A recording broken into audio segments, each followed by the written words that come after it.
Okay. All right. Lesson 2-11. We are working with equivalent ratios. And as we said, we've kind of already been doing this, so it shouldn't be anything brand new. We think of ratios as what? What can we think of ratios as? 13? Fractions. So if we think about if we have a ratio, for example, of let's say 2 to 7, we could think of that as a fraction 2 over 7. So you just kind of flip it sideways. So thinking of that, let's look at our math message. It says to circle the picture that shows 1 glass of milk for every 3 crackers. Then circle all the pictures that show the same ratio of milk to crackers. So find the one that is that original ratio of 1 to 3. And then see if you can find any that are also following that same ratio and would be considered an equivalent ratio.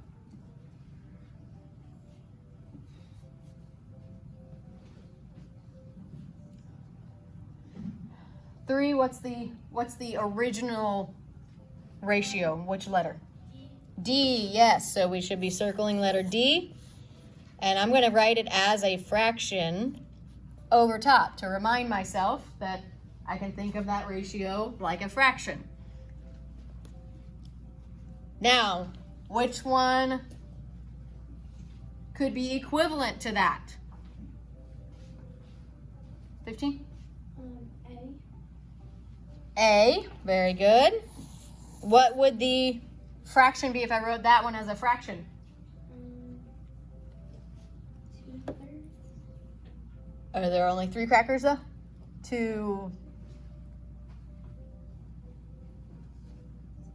6. Very good. So we can write that fraction to the side of that. And we know that 1/3 is equivalent to 2/6. Which other ones up there could be equivalent? 4? C. C, very good. And if I wrote that as a fraction, what would that be for?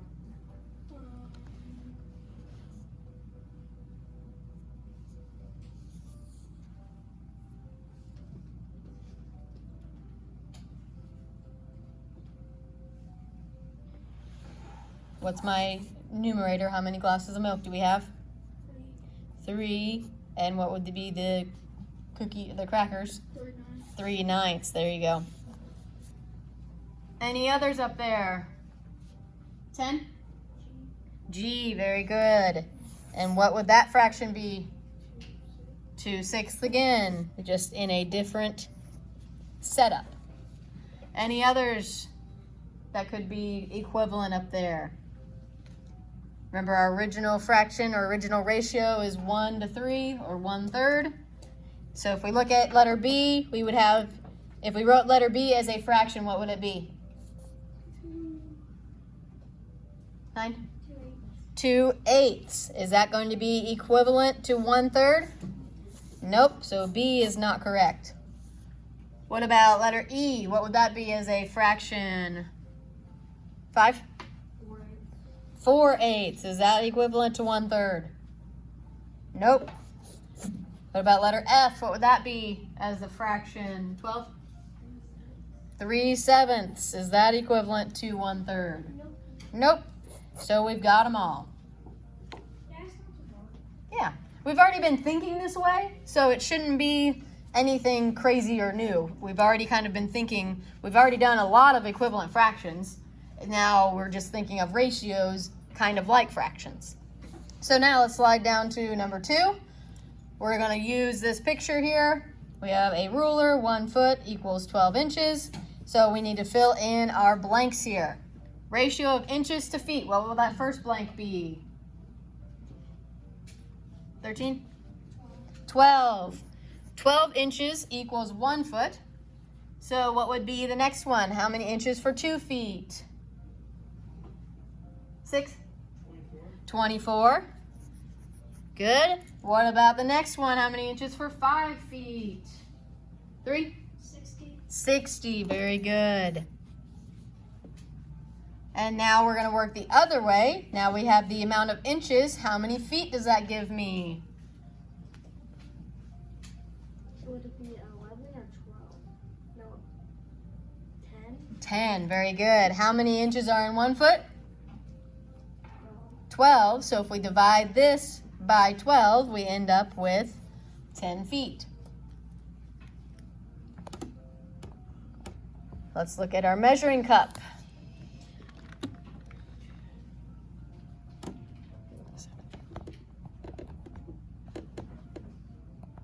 Our measuring cup shows that we have 1 cup is the same as ounces there. What will my blank be? Fluid ounces, 7? 8 fluid ounces to 1 cup. So what would go on my next blank? 17? 20, yes, 24, because there are 3 cups. What will go on my next blank? 3? 320. We would have to multiply the 8 times the 40. So we would get 320. Right. And then just add on your 0. Yep, very good. And then now we're working backwards again. Now we know the amount of ounces we have, and we want to know how many cups that would give us. 1?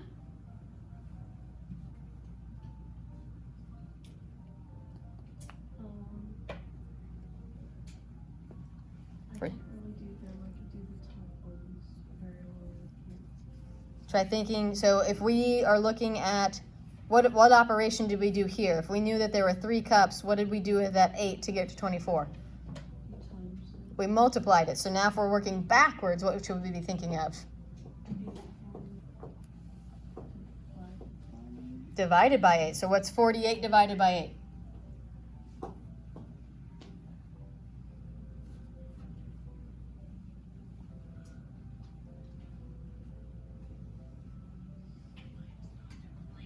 Use your chart on your desk there. Think of what would you multiply times 8 to get 48? 6, very good. So we would have 48 fluid ounces would give us 6 cups. Good job. All right, now we are down here with our juice box set here. Blank boxes equals 1 package. 10? 6. If you look at our picture here, you can see that there are 3 in the front and 3 in the back. So that gives us 6 boxes. So what would give us 3 packages? 4? 18. 18. 5 packages. 5? 30. Now working backwards. Now we know how many boxes we have, and we want to know how many packages that makes. 9? 7, because 42 divided into groups of 6 gives us 7 groups. How are we feeling? Good? Pretty easy, right? Not too bad. So now the next page is where they want us to do things in groups, and we can't really do that. So we're just going to use, I'm going to use my, not that actually, I'm going to use my little board.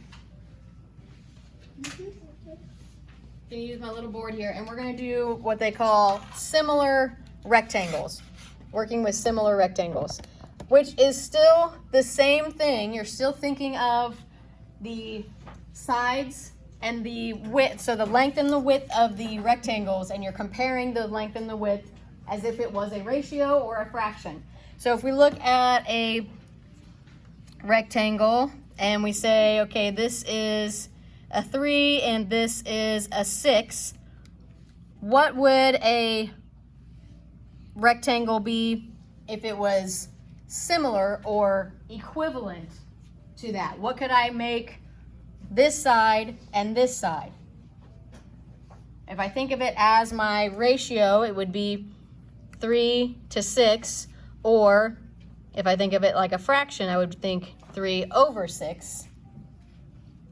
So now what could I make that second rectangle, what could I make the measurements on that to make it similar or equivalent? 9? I could, yes, I could make it 6/12. I can multiply it by 2. I can make 6/12. So this would be 6 and this would be 12. Okay, so it's the same concept. You're just taking the two numbers that they give you and putting it into a ratio or a fraction. Okay, so it would have to be equivalent in order to be similar. So if this was, let's say we put a 9 here instead, would that be considered a similar rectangle?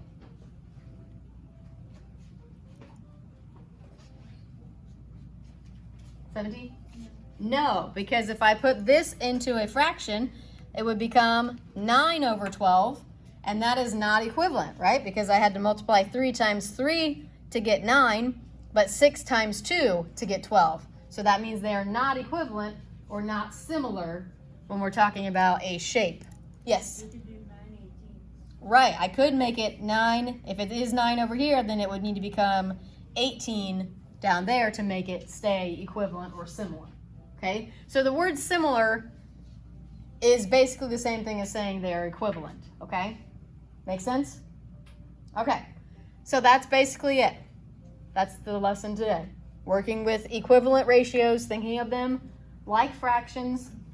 And then this is the only new part, but really, as long as you remember that you take the two measurements and you turn that into a ratio or a fraction to think of them as equivalents, then it's pretty easy, okay? So our homework for today only has, I think, one problem that deals with the similar rectangles, but the rest of it is just the equivalent ratios that like we just did. So it's fairly simple. So let me grab that and we'll go over the directions.